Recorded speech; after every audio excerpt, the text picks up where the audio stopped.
Greetings, everyone. Pete Pardo here from Sea of Tranquility. Welcome to another episode of What's Up with Sea of Tranquility. It's Wednesday. It's new release day here on the channel. Today we got another new release from Paraiso Records. It is the second album from Edena Gardens called Agar. Now, I will tell you, I know next to nothing about most of these Paraiso bands, right? They're all new to me. One of our loyal viewers sent me a whole bunch of things from them, and then the label sent me a whole bunch of stuff, and a couple of the bands sent me a whole bunch of stuff, so I've got like all sorts of stuff sitting there from this label. And again, most of these, the CDs that they release, the physical product, just comes in these kind of like cardboard digipacks with little to no information on them, right? Just minimal artwork, very kind of eco-friendly type things. But most of them are pretty interesting to listen to. So this, like I said, this is the second album from this band. It's a trio, all right? And basically the band is made up of Causa Sui drummer Jacob Scott. Okay, you've also got Nicholas Sorensen playing lead guitar, and Martin Rude playing bass and baritone guitar. So that's basically what you get on here, the trio. As far as what does the music sound like? So a lot of the stuff that I've been hearing on Paraiso is this kind of weird mix of like stoner and psychedelic rock and desert rock. Pete, what the fuck is desert rock? Well, I'll get to that in a second. And like kind of like jazz and avant-garde jazz. It's kind of like this weird blending of all this stuff. Nothing that I've heard so far is overly heavy. Nothing is too jazzy. Definitely kind of more laid back. Almost everything I believe I've heard so far has been instrumental, with no vocals. And this is no exception. This is all instrumental. So the trio here, Edena Gardens, if you can imagine Jimi Hendrix playing in kind of like a desert rock band. So what is desert rock? We'll get back to that. So desert rock to me is it's stoner music, but it's very psychedelic and a little bit more laid back. And if you could just picture, I guess this is why they called it desert rock, or maybe that because some of the bands that started doing this thing called desert rock come from out in the Arizona and Nevada areas of the United States. I don't know, but just picture yourself out in like a desert, desolate, right? It's light winds and little things drifting in the sand, and sun beating down on you, and you got a guitar and a little portable amp, and you're just kind of playing some stuff, and you're just kind of soaking it all in. You're like, oh boy, it's hot, and nothing is too upbeat, nothing is too heavy, but it's very interesting, kind of relaxing, intriguing music, and it is very psychedelic because it's just,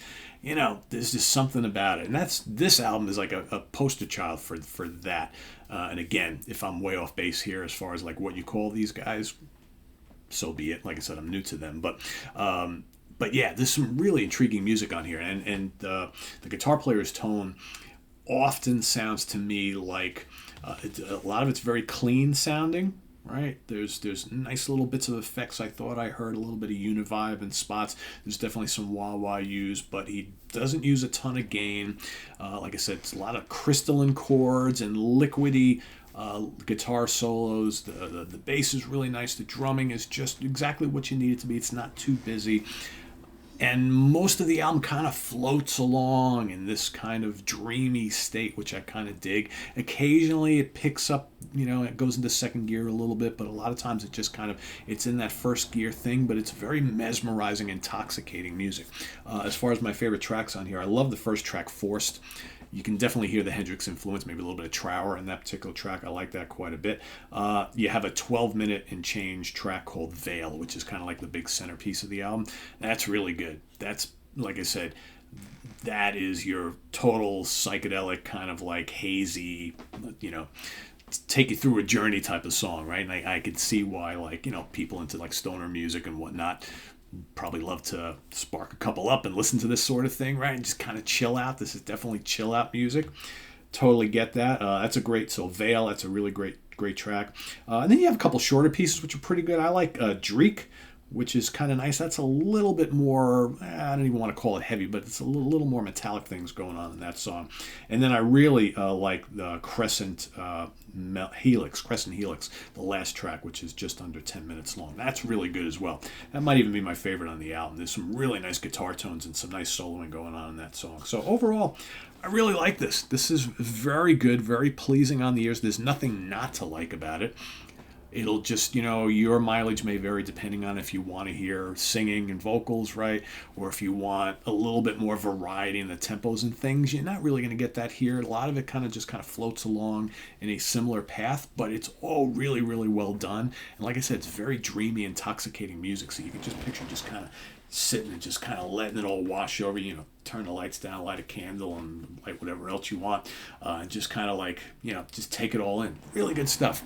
And I do want to mention that last track, Crescent Helix, also, like in the beginning, there's like this weird, like kind of free jazz freakouts that last for just a minute or two, and then it kind of gets into this kind of groove type of thing. So yeah, I like this.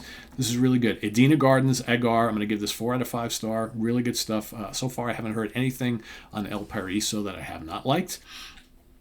So I think if you have not checked out this label, and there are many releases, one thing that really kind of bothers me is though they never put there's no dates of release date on here. There's no this was recorded on such and such. It's very minimal packaging and information. They unless you know the guys, they didn't even tell you who plays what. They just list them there. So if the label's watching, man, we would love just a little bit more information. I mean, you got plenty of room for it.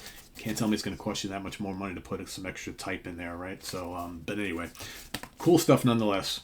Edena Gardens Agar, check it out if you haven't, and let us know what you think after you listen to it. If you've already heard it, I know Fast and Bulbulous, I'm sure you heard this. He's already remarked on it and asking me if I listened to it. So yeah, so put some comments down below there, down below, and visit us on the web at www.seaoftranquility.org. We're on Facebook, we're on YouTube, all together, all the damn time. Please subscribe if you haven't already, and click on that notification bell so you get alerted of all of our content as it posts, and please do hit the like button before you leave. Also, down below in the video description, we have the links to our Ko-Fi page for channel donations and our merch page, so thanks in advance. If you decide to go and investigate that and make a donation or pick up a shirt or a hat or something like that, it all helps the channel. And we'll see you real soon here with more stuff. I am Pete Pardo. Thanks for watching, everybody. Take care. Bye-bye.